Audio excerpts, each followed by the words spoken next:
There's a reason you've always felt like something is lurking beneath the surface of your mind, your instincts, your reactions. It's like a pulse you can't explain.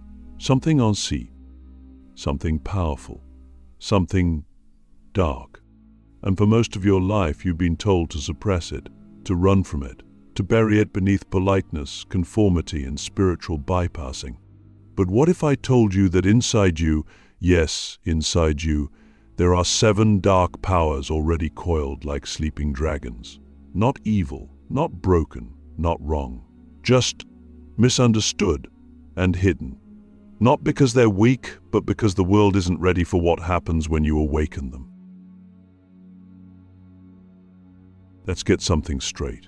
Darkness doesn't mean evil. In the spiritual realm, darkness is mystery, the unknown.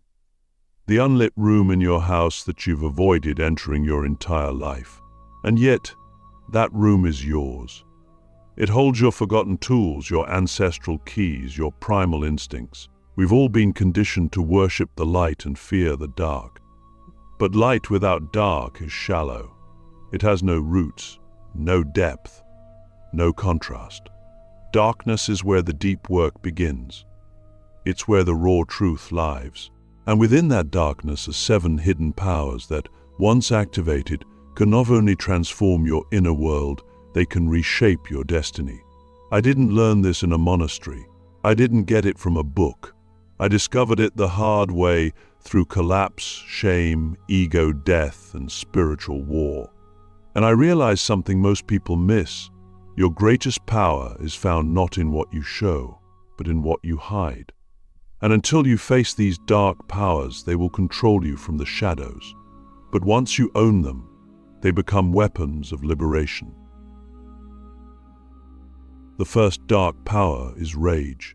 I'm not talking about uncontrolled anger or violence. I'm talking about the sacred fire of injustice, the primal scream of the soul that says, no more. Rage is the protector of your boundaries. It's the roar of your spirit when you've been silent too long. Most of us suppress our rage because we're afraid of losing control. But the truth is, unexpressed rage becomes depression. It becomes fatigue. It becomes chronic illness. When you learn to sit with your rage, to understand its message, to channel it consciously, it stops being destructive and starts becoming divine. Ask yourself, what am I silently allowing that my soul is screaming against? Click subscribe to this channel to get more profound spiritual lesson. The second hidden power is desire. This one is dangerous, not because it's evil, but because it's potent. We've been taught to fear desire, to label it as lust or greed or selfishness. But desire is the compass of the soul. It's the whisper of your deeper self trying to pull you toward your true path. If you've ever wanted something so badly that it scared you, that's not weakness. That's life force. The moment you reclaim your right to want deeply, unapologetically, the world begins to shift around you, because you're finally moving in alignment with your soul's blueprint. The third power is chaos. We try to control everything. Order, schedule, predictability, these are the gods of modern life. But chaos is the womb of creation. Every transformation begins in chaos. And if your life feels like it's falling apart, maybe that's not a breakdown, maybe it's a birthing. We fear chaos because it threatens our ego's illusion of control. But the soul thrives in the unknown. It learns to surf the storm.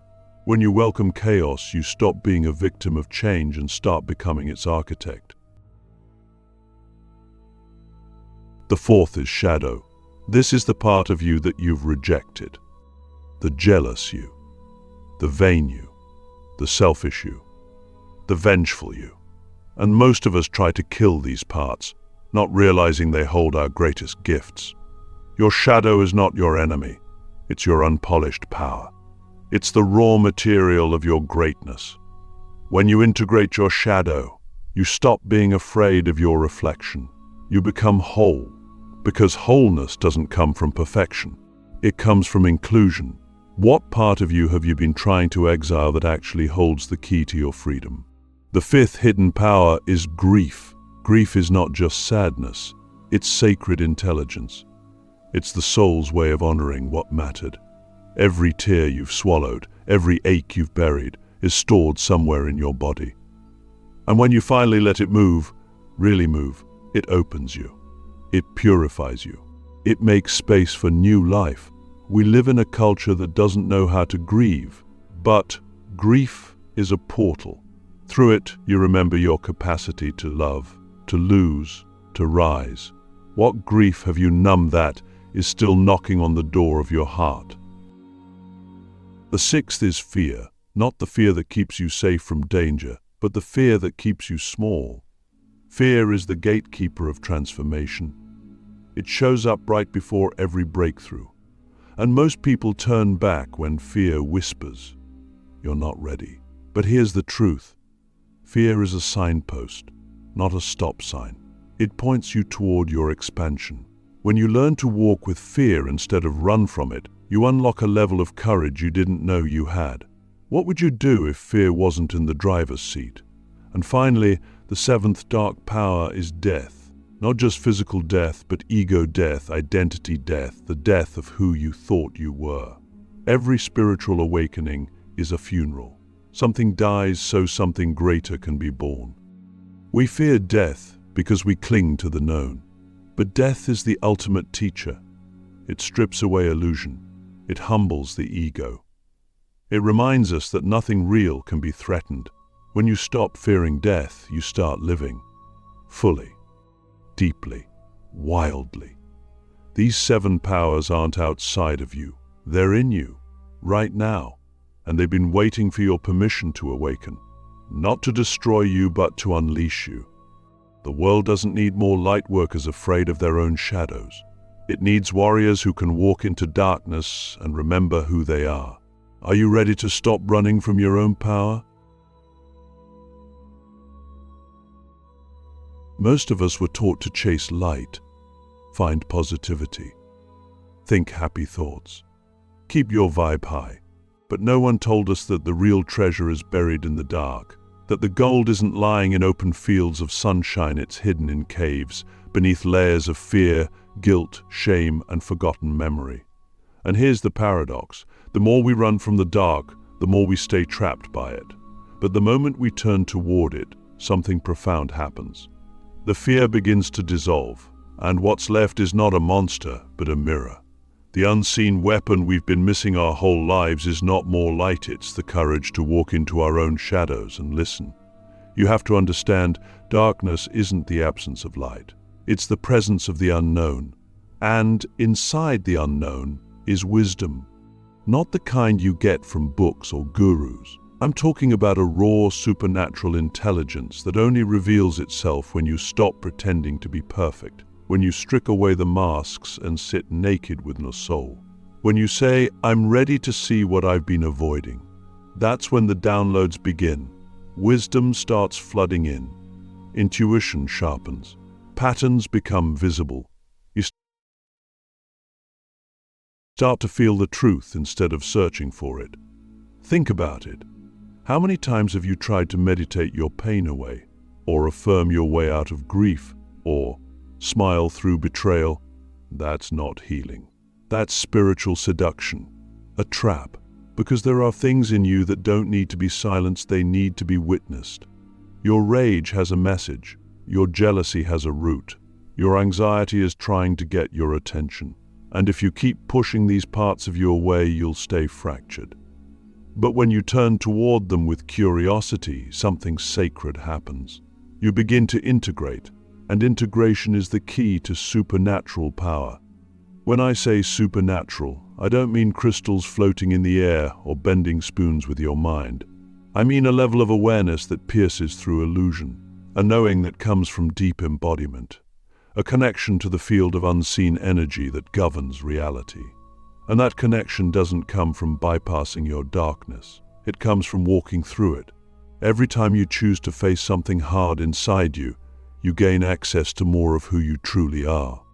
You stop reacting from wounds and start responding from wisdom. This is how the ancient mystics were made.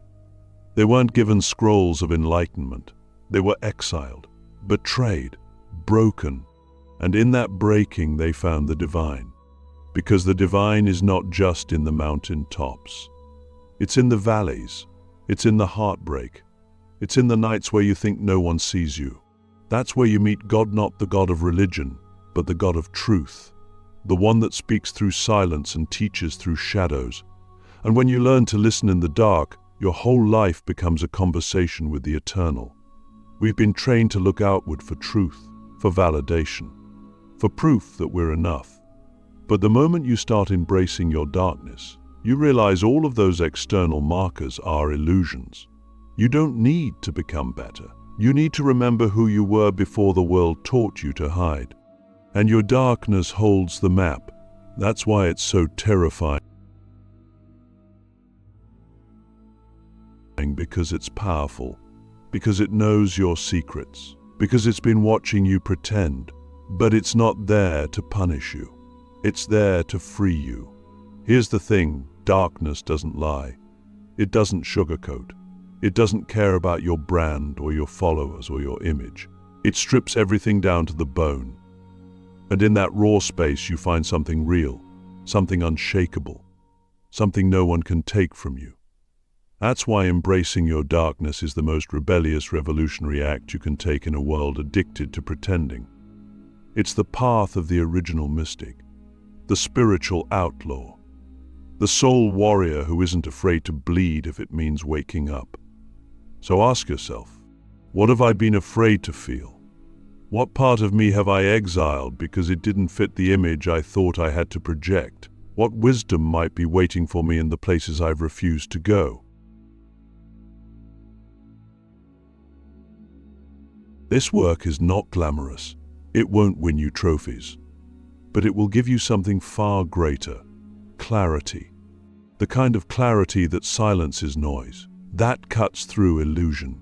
That allows you to see other people not from judgment, but from understanding. Because once you've faced your own shadows, you stop fearing other people's. You become a mirror of possibility, a walking permission slip for others to embrace their truth. And that is what the world is starving for. Not more high vibes or fake smiles. Boo Ray Lonis. Souls who have been to hell and came back with light in their eyes. People who don't flinch when others cry or rage or fall apart because they've done it themselves and lived to tell the story. That's what you're becoming if you're brave enough to stop running. You're not just healing, you're awakening. You're unlocking ancient codes stored in your bloodline, your bones, your dreams. The darkness isn't your enemy. It's your entrance, your evolution, your unseen weapon that no one can steal. But you have to choose it, will you? Shadow work isn't just a healing technique, it's a sacred ritual. A ritual of remembering who you were before the world told you who to be. Because deep beneath the layers of trauma, conditioning, and spiritual amnesia, there are codes etched into your soul, codes of power, vision, clarity, and ancient memory. These codes don't activate through positive thinking or surface-level mantras. They awaken when you dare to sit with your wounds long enough to hear what they've been trying to teach you. And the moment you stop trying to fix yourself and start listening to yourself, something long forgotten begins to stir within. We've been taught to believe that healing is about becoming someone new. But true healing is about reclaiming who you've always been. Every painful experience you've endured, every betrayal, every heartbreak, every rejection wasn't just a wound. It was a message, a key, a doorway into a deeper layer of your soul's intelligence. But if you don't know how to decode those messages, they just stay stuck. They turn into patterns, blocks, loops. And you wonder why you keep attracting the same pain, the same people, the same lessons. It's not because you're cursed. It's because your soul is still waiting for you to remember. Shadow work is how we remember. Not through blame, not through shame, but through radical honesty and sacred curiosity. It's the process of turning toward the parts of ourselves we've hidden, denied, or abandoned, and saying, "I see you now, and I'm not afraid of you anymore." Because when you finally face your shadow, you realize it was never trying to hurt you. It was trying to protect you, in the only way it knew how. Think about your anger, your jealousy, your fear. These aren't flaws, they're messengers. They're showing you where your boundaries were crossed, where your needs were unmet, where your truth was silenced. And if you're willing to put down the judgment and pick up compassion instead, you'll find treasure buried under every trigger. Every time you feel a strong emotional reaction, that's not weakness.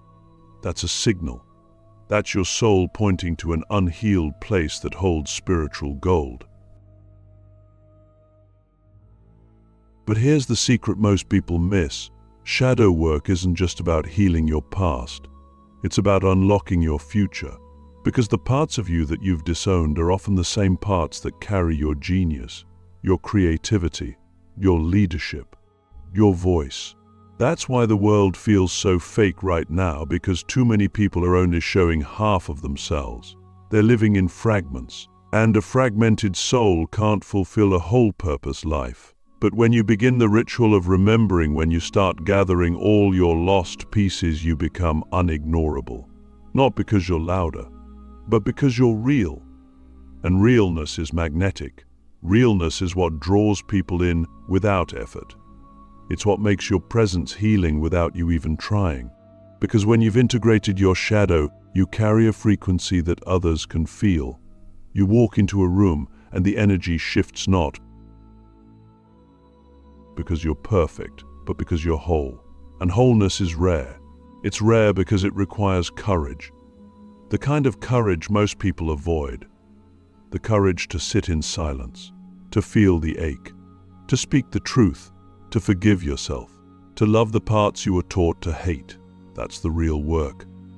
And it's not glamorous, but it's holy. One of the most powerful rituals you can practice is simply asking yourself, what part of me is still waiting to be seen? Then listen. Maybe it's the inner child who never got to cry, or the wild part of you that was shamed into silence, or the leader in you that gave up after too many betrayals.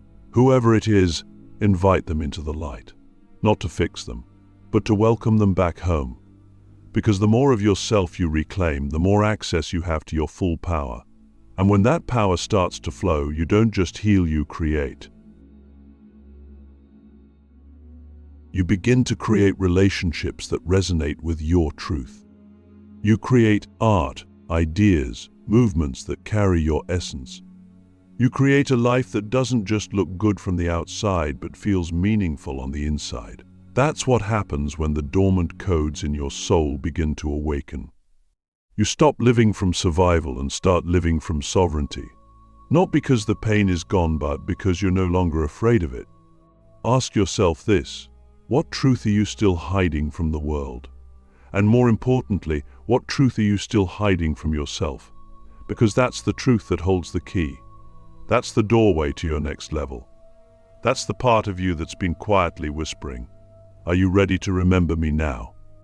When you say yes to that voice, when you open the door and let your shadow speak, you don't just change your life.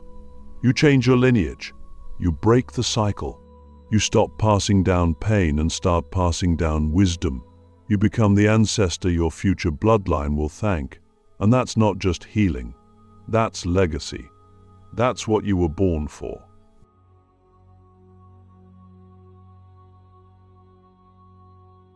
There comes a moment on every real spiritual path when you reach a threshold, a final door. Not made of wood or stone, but of truth so raw it strips you bare. This is the door most people avoid their entire lives, the place where your last shadow waits, the one you've built your entire personality around avoiding. It's the part of you that feels unworthy of love, incapable of greatness, undeserving of peace. And until you face that shadow, you will always feel like something is missing.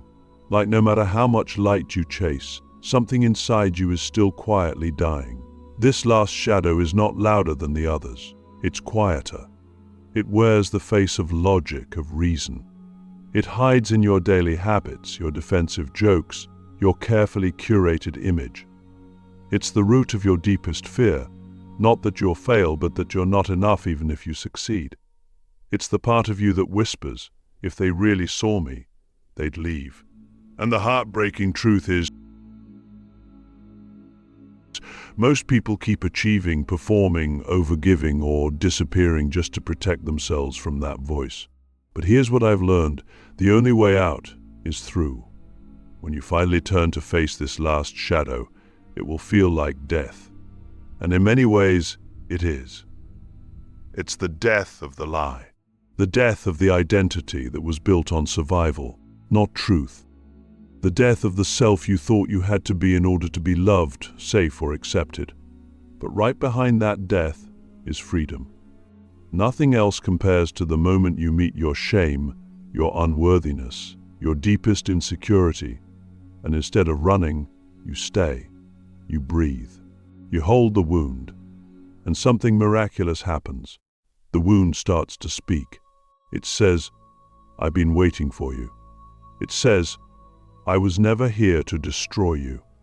I was here to protect the part of you that the world tried to erase." And when you really listen, when you don't flinch or judge or fix, the shadow transforms. It becomes light. Not the sanitized kind, but light forged in fire. Truth that has been pressure-resisted, purified, made sacred by your willingness to feel it all. That kind of light doesn't flicker. It doesn't perform. It simply is, and with it comes something even more powerful: the ability to create.